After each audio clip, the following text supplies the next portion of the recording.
মুফতি সৈয়দ মোহাম্মদ ফয়জুল করিম শেখ চাঁদরাই হাফিজাহুল্লাহ।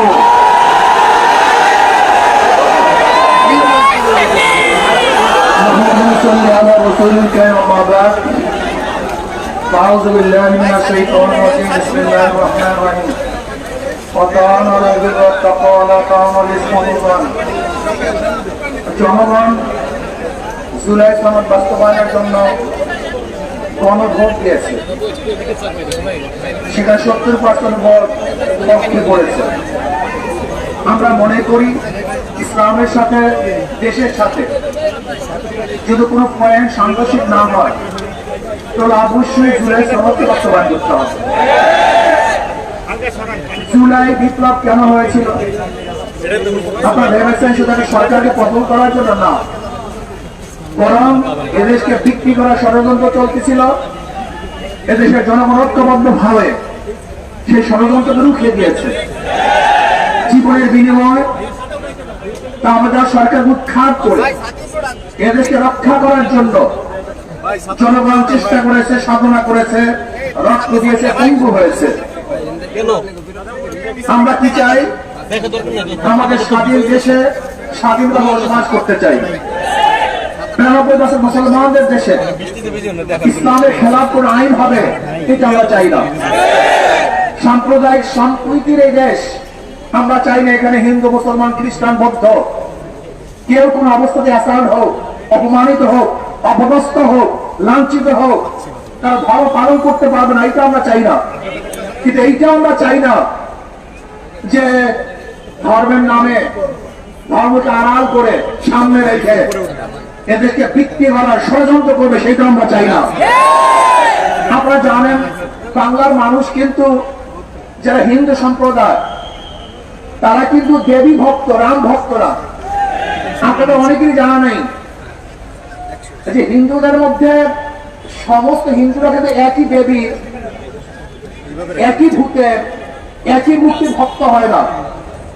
এক এক এলাকায় এক এক ধরনের মূর্তি তারা ভক্ত হয়। যেমন বাংলার মধ্যে সবচেয়ে বেশি দেবী ভক্ত, কিন্তু ইউপির মধ্যে এবং মুদির এলাকায় সেখানে তারা রামের ভক্ত।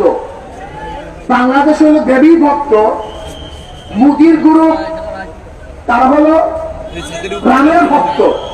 এখানে দেবী মূর্তি স্থাপন না করে রামের মূর্তি স্থাপন করার কারণটা কি একজন চিন্তা করেছেন? এই চিন্তা কিন্তু অনেকেই করেন নাই। এখানে দেবী এবং রাম উদ্দেশ্য নয়, এখানে উদ্দেশ্য নয় দেশটাকে গ্রাস করা, দেশটাকে দখল করা। আজকে আমাদের স্বরাষ্ট্রমন্ত্রী যারা এই দেশকে প্রদেশ বানাতে চায়, ভাগ করতে চায়, তাদের বক্তব্যকে স্ত্রীলোক টান বলেছেন, স্ত্রীলোক টান হয়ে গেছে। কিন্তু আমার নতুন ভাবে জঙ্গি সৃষ্টি করতেছে। এই দেখেছেন কয়েকদিন আগে জঙ্গি নাটক শুরু হয়েছে। এই জঙ্গি নাটক এটা বাংলাদেশের কোন সংস্কৃতি নয়, এটা ভারতের এক সংস্কৃতি। এই জঙ্গি নাটকের মাধ্যমেই এদেশের আলেম ওলামা মাদ্রাসা মুসলমানদেরকে ধ্বংস করার অস্ত্র হিসেবে ব্যবহার করেছে। আমাদের সরকার জঙ্গি নাটক শুরু করেছে।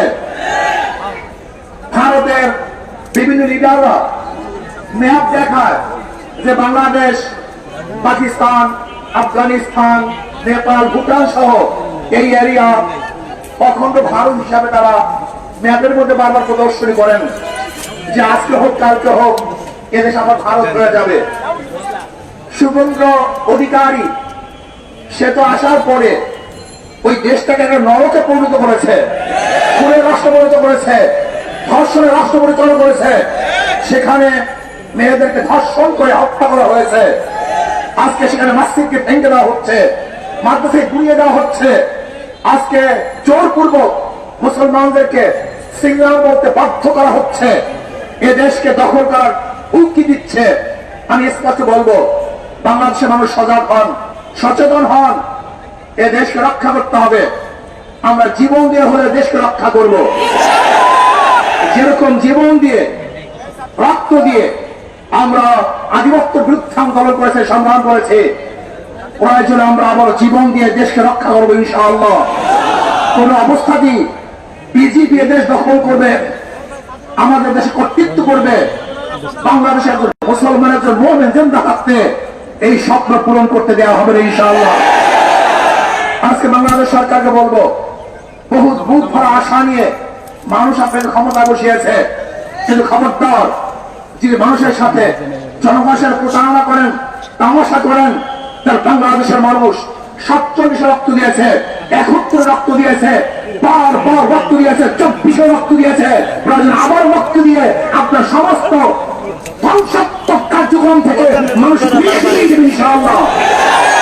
কাজী জঙ্গিবাদকে বন্ধ করুন, ইসলাম হুকুমত কায়েম করুন।